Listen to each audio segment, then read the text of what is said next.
This is our DPT level 2 low back and core activation flow. All you need for this is a 1/2 inch super loop.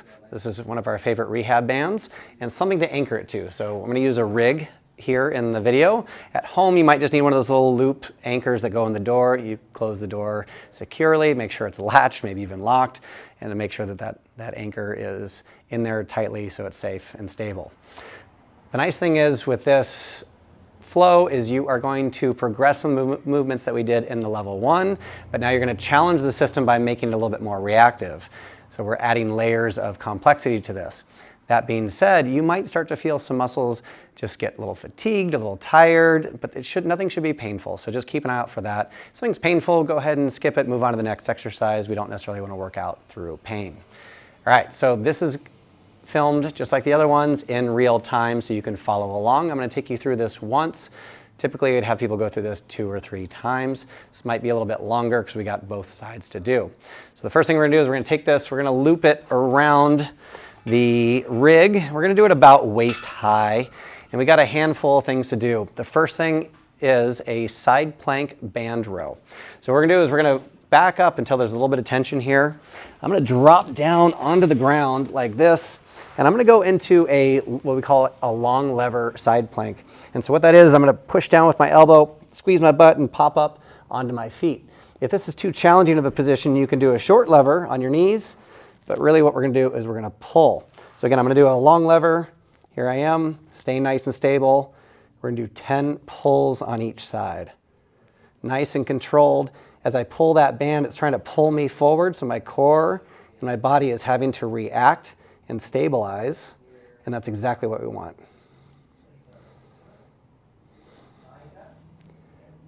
9 and 10.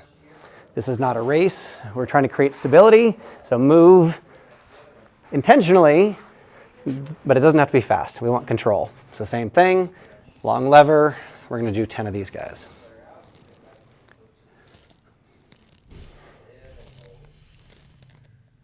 5.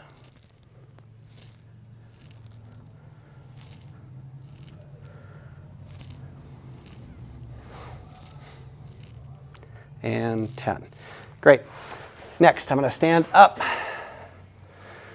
We're going to do what we call our split stance Pallof press. So a split stance is really just like an extended lunge position. I can even do this in what we call half kneeling.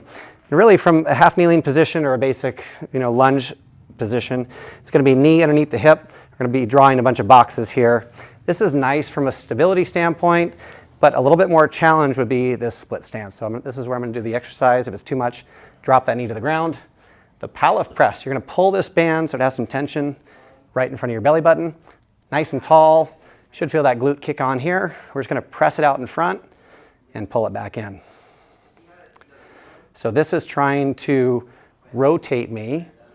So it's considered an anti-rotation exercise because I'm not letting the band win. 6. We go for 10 of these. 7. 8. 9. And 10. So I'm working all those little tiny rotators, those obliques. Super important. Here's the other one. Again, make sure you switch legs. Nice and tall, right in front of your belly button. And we'll go 10 here.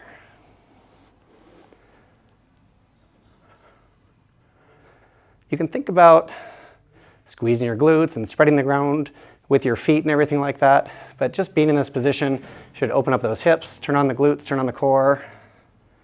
So it should automatically happen. 9.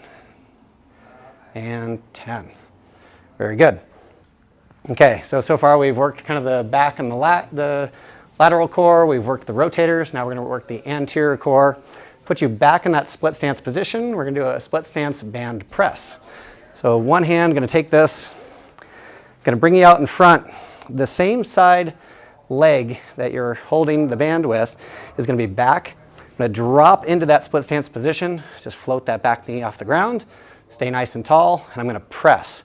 As I press, that band is trying to pull me back, so my core kicks in, so does my hip, and we just want to stay in one position. We're gonna go 10 here.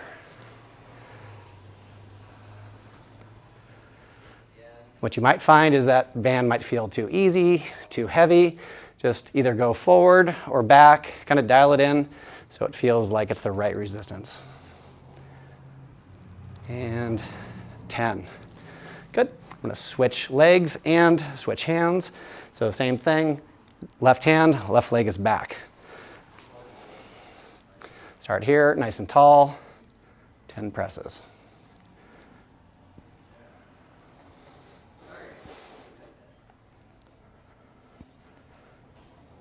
5.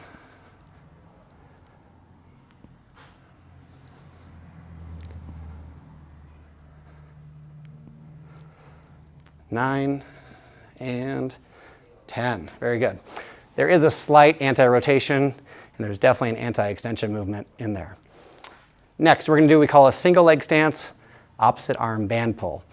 I know, lots of names, but they're very descriptive. What that means is I'm going to hold onto the band in one hand, I'm going to back up until I have some tension on that band, and I'm going to do a single leg stance, opposite arm band pull. So right hand has the band, left leg's going to stand. Now we're going to work on our balance. So from here, as I pull, it's trying to rotate my whole hip and core, and I'm again going to resist that. So standing, balance, 10 rows here.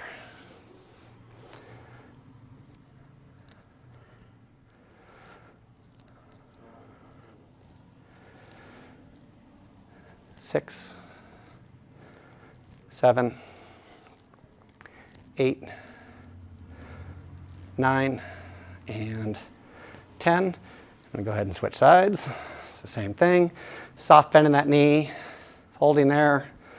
Everything should be turned on. As soon as I get in that position and pull that band, I should feel my core, my calf, my glute, my shoulder.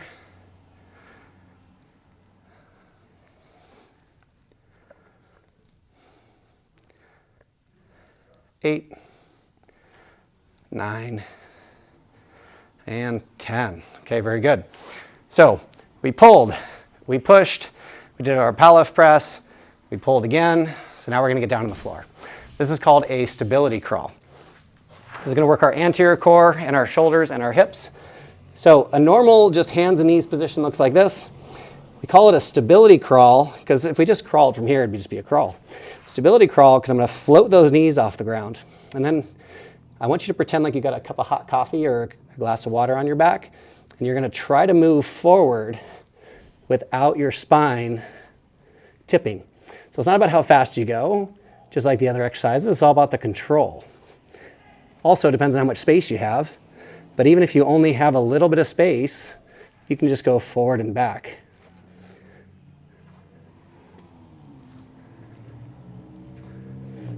So we'll shoot for 10 steps on each side as a good starting point. That's 8. And 10. Good. So again, you want to make sure you're not dipping. What that means is you're not dropping through this. You also want to make sure you're not getting too high here. Drop those knees down just off the ground. That's where we want to see you. Okay, next. We're going to take that band off its anchor. We're going to do what we call a bent over row. So in order to do this, we're going to shorten this band. So go ahead and twist it so it's 2 loops. You're going to put that around your feet, and you're going to spread your feet out until there's a little bit of tension on that band. Take your hands, reach down, grab one of the bands here. We're going to be in that hinge position. So my butt's back. My spine is in that neutral position from head to tail. And then from here, my arms are long, shoulder blades back, and I'm going to pull my hands towards my torso and back down. So let's go 10 of these.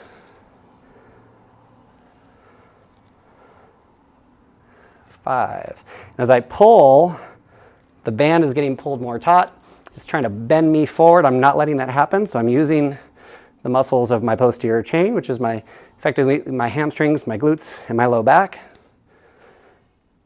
to support me.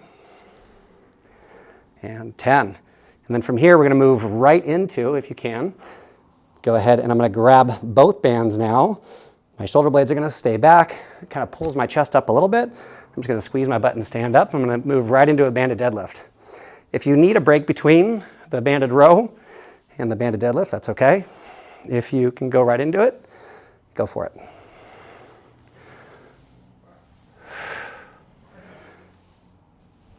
6, 7, 8, 9, and 10. Good. And there we go. So, nice thing is, this is all you need. This and something to anchor it to. All these movements are leading us into being ready to hold some sort of external load. So kettlebell, dumbbell, barbell, something like that. These are great warm-ups, but it's also great building blocks into higher level training.